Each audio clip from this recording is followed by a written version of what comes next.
Good afternoon. And Good I'm afternoon.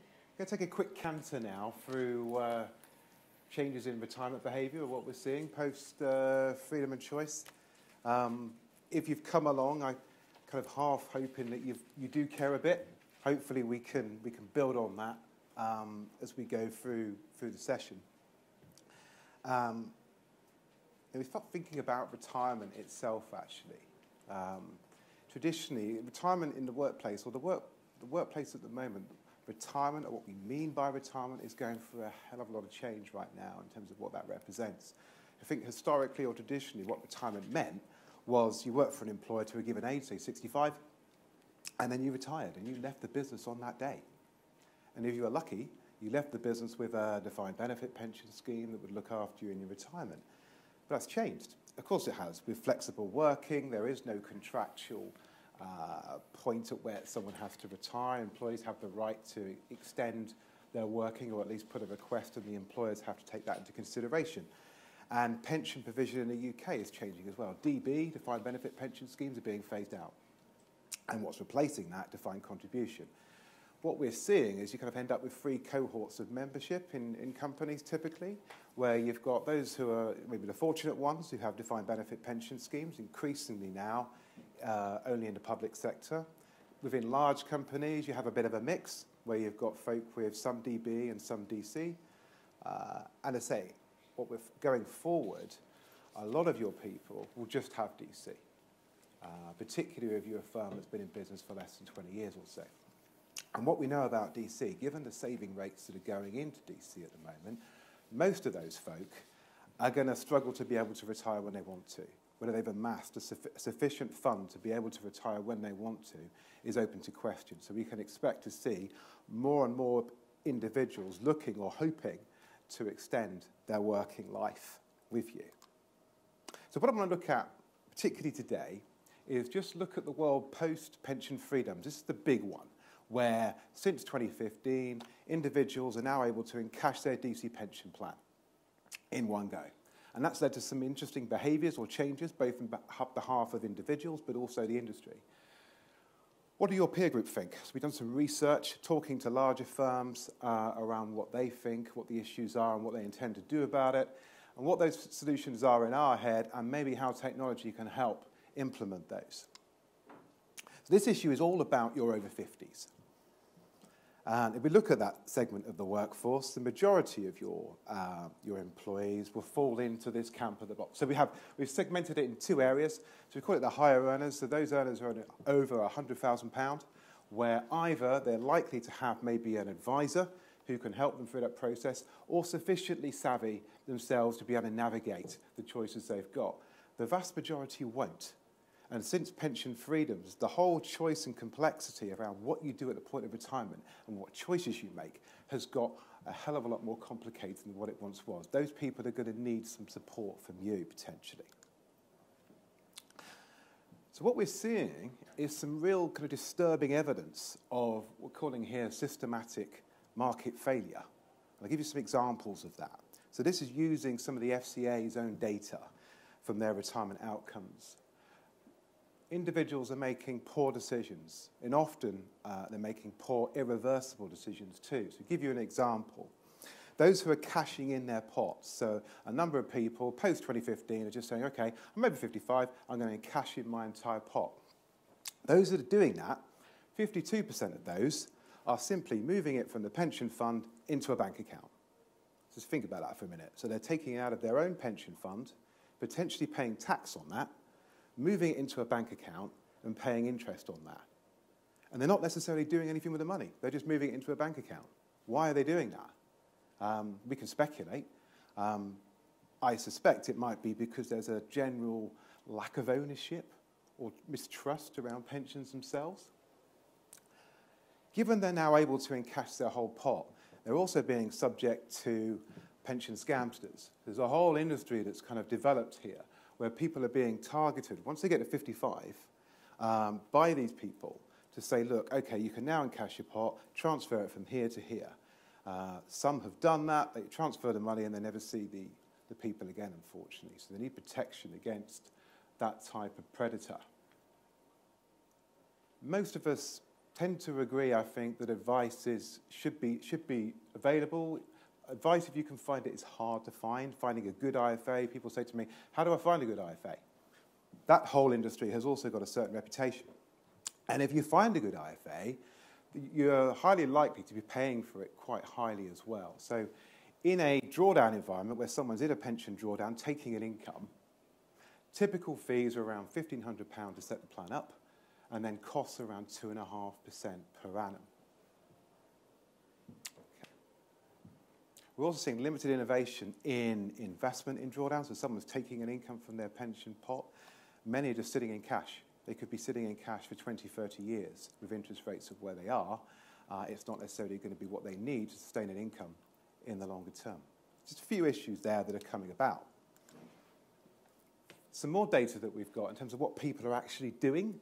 The reason we got pension freedoms at all is because people don't like annuities. In DC, the idea of actually buying an annuity repels people. And unsurprisingly, since Freedom and Choice 2015, annuity sales have fallen by about 60%. Now stabilised off. But we look at the kind of position in 17-18, the green bar is the number of customers who are cashing their pot in. So over 300,000 people have encashed their entire pot. There are some who are making partial withdrawals. Increasingly, we've got this yellow bar who people who are in this drawdown plan, who are looking to take an income from their fund. 70% of those are getting advice, so on the face of that, good news, right? If we look at a different shape of that, we look at the behaviours by market values. It puts a slightly different perspective on this. So again, you look at the 17-18 numbers, and although we had a high number of individuals who are cashing in, the actual buy value of that green bar is quite small. So what it tells us actually, the encashment of pots is for relatively small numbers, so perhaps not as worrying as what we thought it was. The yellow bar is kind of dominant. This is people who are going into drawdown. It's a 22 billion market today. Average pot sizes in pension drawdown around 120k, and both the market size and the average pot size is set to increase exponentially over the next 5 or 10 years. And just to explain a little bit what drawdown means, it's very simple. So you stay in a pension fund, and what you're looking to do is extract an income. So you just you instruct your pension provider each period, whatever it is, per month, per year, I want to withdraw this much, please. They pay you an income, and you keep that. The idea is that you hopefully keep that pot to provide you an income for as long as you live. Now, charges in this drawdown environment, they matter. They matter quite a bit. To kind of put that point across, give you some examples here of the importance of cost. So what we've got is an example of an individual with a 70,000 pot, and we've compared two charge bases. One is on 2.5% a year, which is the average cost of an advised solution in drawdown today. If you go to an IFA, the average cost is 2.5%. Compared to, in the workplace in DC, there was a charge cap of 0.75% per annum. And the difference here in terms of the type of income it can provide. So on the left-hand side, what we've got is someone with 70k, we're looking to provide an income over 20 years. With the higher cost of 2.5%, that'll be a sustainable income of just over 3,500 a year. For someone with a lower cost, over 4,250. Quite a big difference just between that charge cost. And perhaps even starker if we look at the term. So in this case, we've got our 70k. We want to withdraw £5,000 a year from that fund. How long is that going to last? On the 2.5% basis, about 14 years. On the lower cost, 16 years. So 2 extra years, around £10,000. Quite a big difference. So charges really matter when it comes to this type of product. Something that also matters is the impact of life expectancy. How long are we going to live?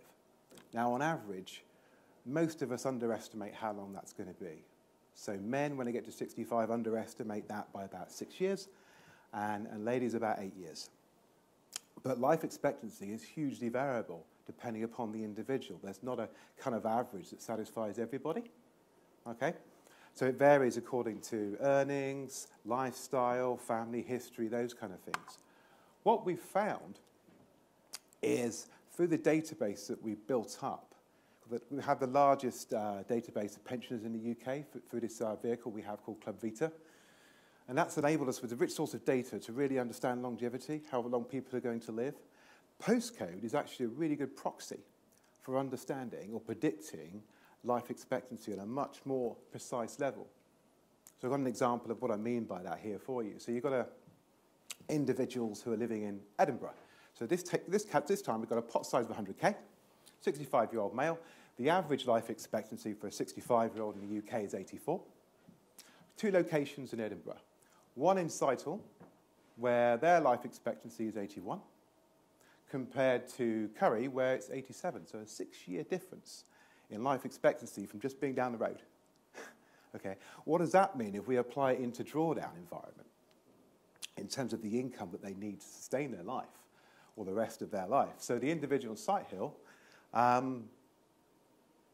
their income is around 6,200. To put it bluntly, it's because it doesn't have to last quite so long is the expectation compared to the average of 5.5. The individual living in Curry has got a lower income because it's going to have to last for a longer time. In addition to that, actually, this is the law of averages as well. So the average might be 87, but they've also got a 75% probability of going to 93. So the challenges they've got, I've got this pot of money, how do I make it last through my whole lifetime, is going to be really difficult for individuals to get a hold of. Okay, so this has been an issue that's been troubling us for about 2 or 3 years, really, in seeing what's going on, and the consumer isn't really being, we think, well served in terms of solutions out there. We did some research. So we talked to people like you, so your peer group, in terms of what they felt. We did some qualitative and some quantitative research. And some face-to-face interviews with some of the largest companies in the UK, and what do they feel? What do they tell us? They told us that they had widespread support, really, for a solution to help their people. They get it, they want to help, but they're really clear that their obligation ceases when that individual leaves their business. They are not looking to take on responsibility for people in retirement like they once did. Perceived need to act now on this in terms of doing something about it varies quite widely. It varies according to, I think, the demographic of their employee base and how many people they have in this particular area in terms of age. Also, what's varied is the risk appetite for endorsing an IFA. People are telling us, yeah, we understand the need for advice, but we're just shying away from that in terms of maybe the reputation or the risk of endorsing an IFA to our people. Individual advice, though, was considered an essential part of the solution if you put it together, but a limited appetite for employers to pay for that. There's some exceptions to that, but most are not actually willing to pay for it. What are people doing at the moment? It's variable from nothing at all to simply supporting access to an annuity broker where they can get the best market rates. One other point I'll highlight there is the principle of defaults. Great deal of support here for, rather than at the moment, you kind of, as an individual, they get managed through the workplace, they then make a decision at retirement, and then it's kind of like DIY. Okay, so here's your fund. Go and work it out for yourself. There has to be a better way, and the better way, we think, is having more of a directive pathway. So having some default approaches for people to follow in retirement that suits their own characteristics or people like them. In addition to that, we did some qualitative research, commissioned an agency, spoke to a lot of employers, 100 poll size between 100 and 1,000. What did they tell us? Similar stuff, really, in terms of not many actually engage an advisor at the moment. So 78% don't do that at the moment. Of those that don't, 72% though said they're up for it in terms of getting there and endorsing an IFA. The willingness to pay, again, majority not looking to pay.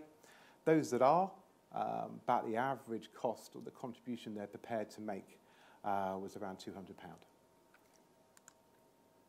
Okay, so what we've formed on this kind of journey that we've been on, talking to employers and looking at the marketplace, etc., is a strong belief that there must be a better way of helping people in retirement in terms of getting to a better place. We think there is a solution to be had out there that's both simple, directive, that people can get. And if you look at, we'll try and explain the components of how you might deliver that solution, This is how it looks. So you've got, within a drawdown environment, within a pension, you're taking an income. There are three main elements to that in terms of the constructing it. You've got the term, where the current practice seems to be based upon average life expectancy. But as I've already demonstrated, average life expectancy there's a huge range. We think we can improve upon that by doing some personalised assessment of longevity based on postcode. So rather than having a big range, it's going to be fairly inaccurate. Based on what we know about people, we can get the data, we can give them a much better idea about how long they've got to make that pot last. The other element to this is the investment. So current practice, a lot of people are sitting in cash, not the best investment for investing long term, over 20, 30 years. And the journey between what they're in the workplace and what they're doing in retirement is pretty clunky and unattractive. So if, again, I think we can improve upon that through an outcome-based solution that's a default, but really low cost.